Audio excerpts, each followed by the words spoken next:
नमस्कार दोस्तों। आज की कहानी है घमंडी सास। सुलोचना जी एक हाथ में तेल का डब्बा लेकर रसोई से बाहर आती है। फिर अपने बेटे पवन से कहती है, हमारे साथ बहुत बड़ा धोखा हुआ है। आज तो इसके माँ बाप को बुला ही ले बेटा, आज फैसला होकर रहेगा। सही बोल रही हो माँ, मैं भी अब रोज़ रोज़ की चिक चिक से थक गया हूँ। जब भी ऑफिस से आओ तभी कुछ ना कुछ बात लेकर बैठी ही रहती है। आज तक ऐसा नहीं हुआ कि मैं ऑफिस से आया हूँ और उसने मुस्कुराते हुए दरवाज़ा खोला हो।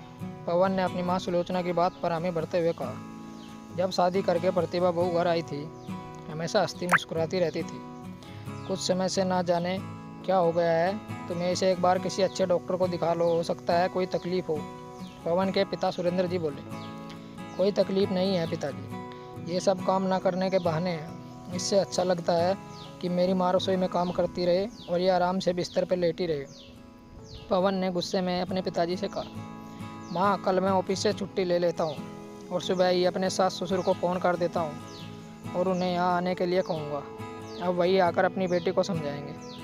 पवन और उसकी मम्मी पापा ने खाना खा लिया, पर किसी ने भी जाकर प्रतिभा बहू को खाना तक नहीं पूछा।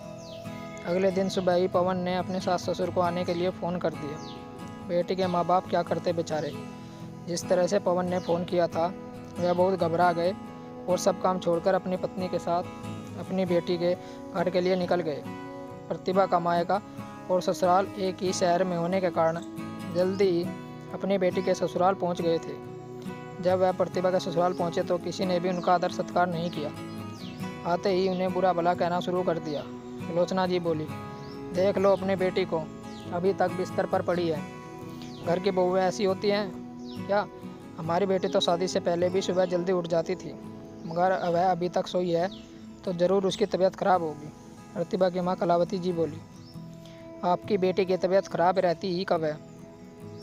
आपके हमारे साथ बहुत बड़ा धोखा कर दिया, अपनी बीमार लड़की को हमारे बेटे के पल्ले बांध दिया।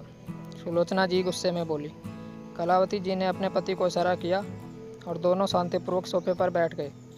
दरअसल जब पवन का फ़ोन उनके ससुर के पास गया था तो उन्होंने पहले ही अपनी बेटी से फ़ोन पर बात कर ली थी।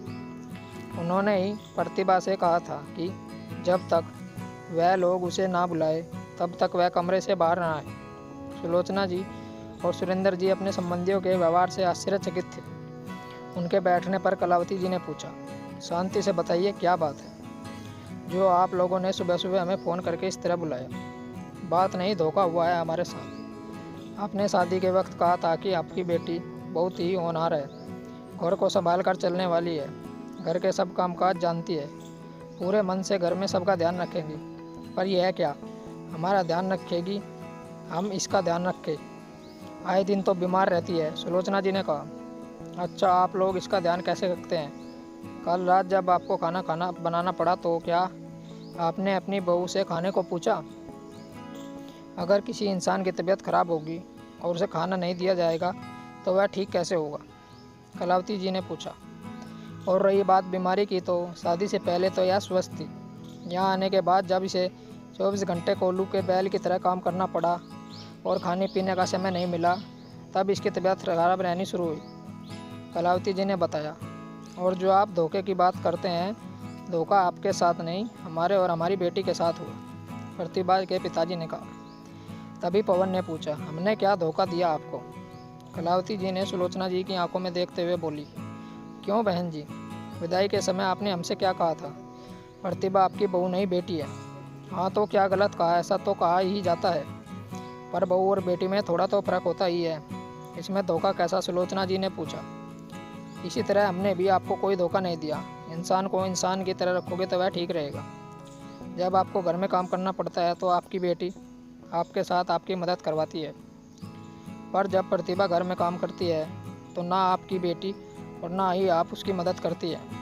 घर के सारे काम की जिम्मेदारी अकेली उसके सर पर डाल रखी है, और ना ही कभी आप लोगों ने देखा कि वह काम से थक हार कर खाना खाती भी है कि नहीं। अगर उसके लिए खाना नहीं बचता तो वह भूखे ही सो जाती है। ऐसे में इंसान बीमार नहीं होगा तो क्या होगा? जब वह इस घर को अपना मान के आप सब कितनी सेवा करती है, तो क्या आप उसका ध्यान रखने की जिम्मेदारी आप लोगों की नहीं?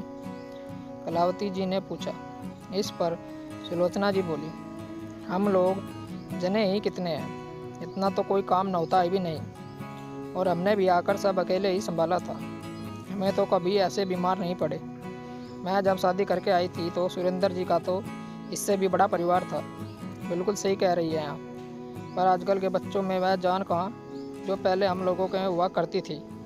आजकल के बच्चों में इतनी अक्षमता नहीं रही, और ज़रूरी तो नहीं जो हमारे साथ हुआ हम भी आगे अपने बहुओं के साथ वैसा ही करें। हम अपनी सास को कभी माँ नहीं बना पाए तो क्या हम अपनी बहू को माँ नहीं बन सकते? भगवान की कृपा से आप सब भले चंगे हैं। तो ऐसे में यदि सब मिलकर घर का काम करें और एक पर बोझ न डाले तो इसमें क्या बुराई है?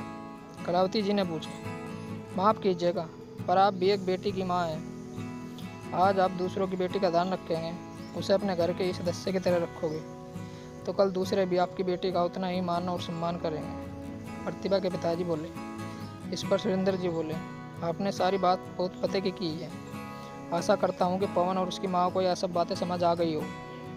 तभी कलावती जी ने प्रतिभा को आवाज़ लगाई और बाहर आकर अपने माँ को गले लगाकर जोर से रोने लगी। कलावती जी ने कहा, क्या कुछ दिनों के लिए प्रतिभा हमारे साथ जा सकती है? जब सेहत अच्छी हो जाएगी तो पवन आकर ले जाएगा। नहीं, बिल्कुल नहीं। अब प्रतिभा आपके पास तब जाएगी जब वह पूरी तरह ठीक हो जाएगी। उसकी सेहत की जिम्मेदारी हमारी है, हम इसका पूरा ध्यान रखेंगे। आप निश्चिंत होकर जाइए, पवन ने कहा। तभी सुलोचना जी बोली, ऐसे कैसे तू अपनी सास ससुर को जाने के लिए कह सकता है? जरा उन्हें भी अपनी समधन के हाथ का चाय नाश्ता का लुत्फ उठाने दो।